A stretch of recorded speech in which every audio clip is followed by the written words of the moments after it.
Hello, welcome to Socially Sound Podcast. I'm Kirsty. And I'm Sarah. So for today, we're going to discuss a topic that someone sent us where they want an opinion. This person is a hearing parent of a baby who's just recently been identified as profoundly deaf.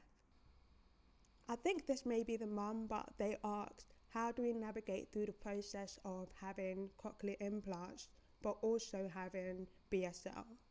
How do we raise the child to ensure that she has a deaf identity? And how do we as parents make sure we are not audist or using our hearing privilege through the raising of the child? Also, they're asking us what's our thoughts and opinions on how their child can embrace both hearing and deaf worlds. This is a very good question to ask and a very good initiative to have to ask deaf people for their opinion.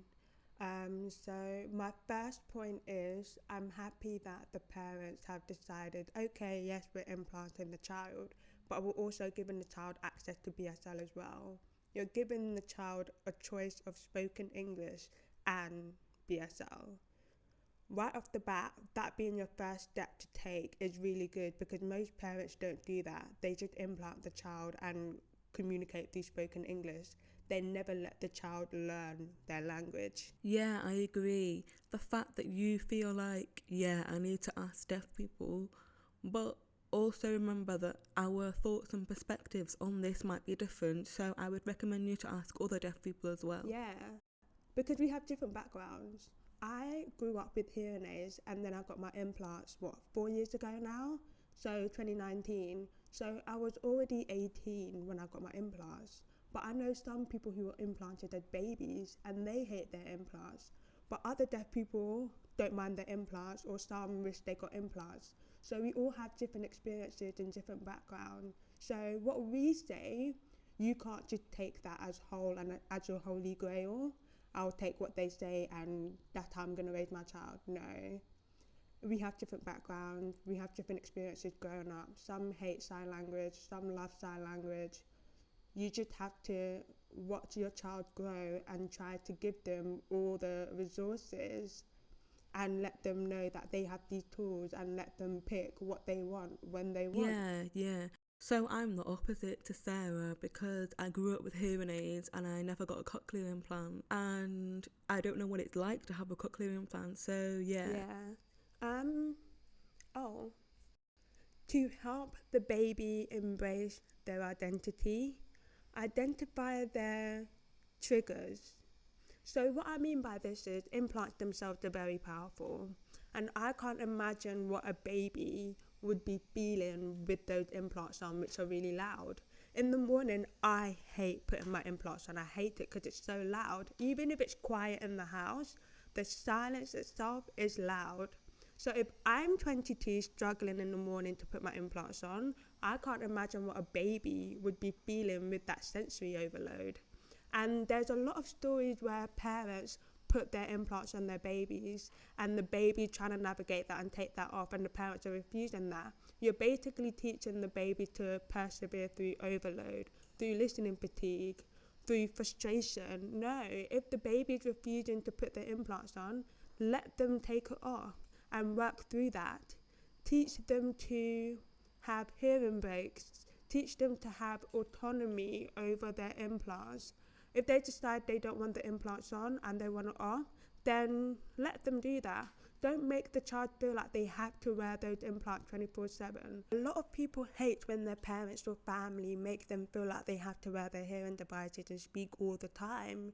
Let the child take the implant off and sign. Sometimes the child might actually put the implant on and speak. So having that choice is also good. Yeah. Also, there's one account, a TikTok account called Cargo Shorts Dad, and he is a father, and also the mum sometimes appears in videos, but the child is called Kylie and she's deaf. She has a cochlear implant. She also uses ASL, and her dad shows what it's like to navigate life. So maybe it would be worth you following to learn and get some tips from them. I think that would help. Yeah.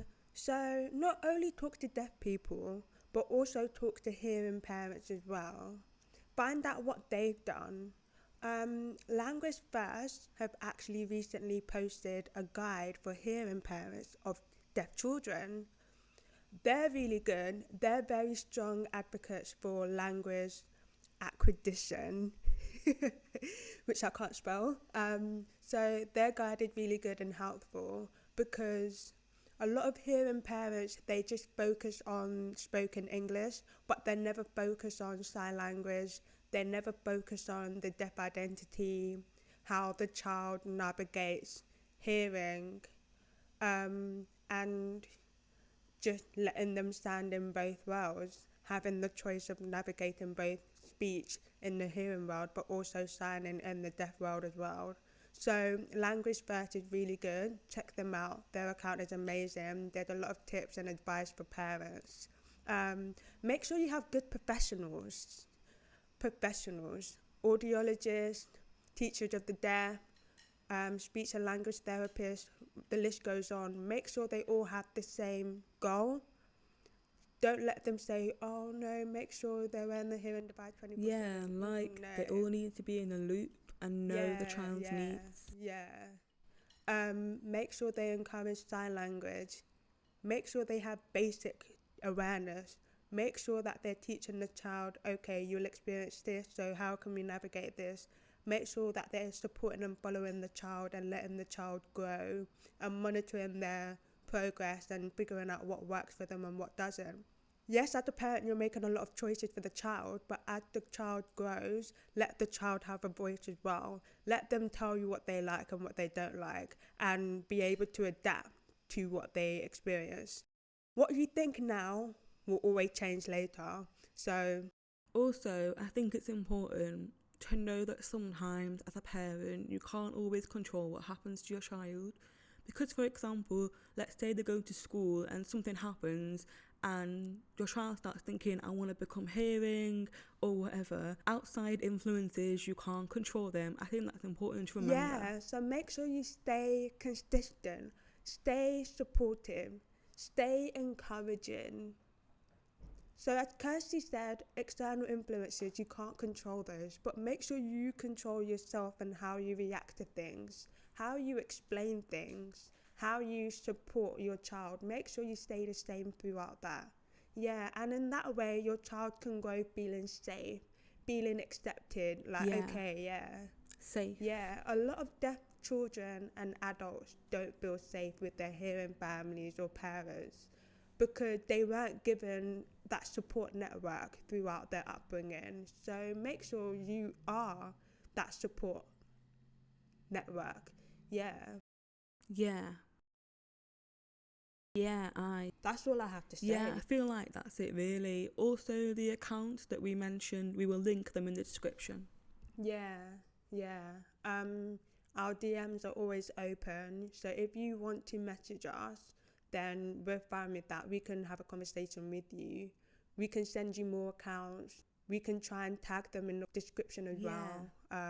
Also, if any other hearing parents are watching and you want to ask us something, you can do it anonymously with the link or DM us, either way. Or hearing parents who have already raised deaf children, if you have any advice, comment them below. Please. Whoever sent in this submission can read through them and, take advice. Also, you'll know you're not alone. Yeah. Beautiful. Yeah. Most deaf people are from hearing parents, so there's always someone out there who can give you advice. Always. Thank you for watching. Bye.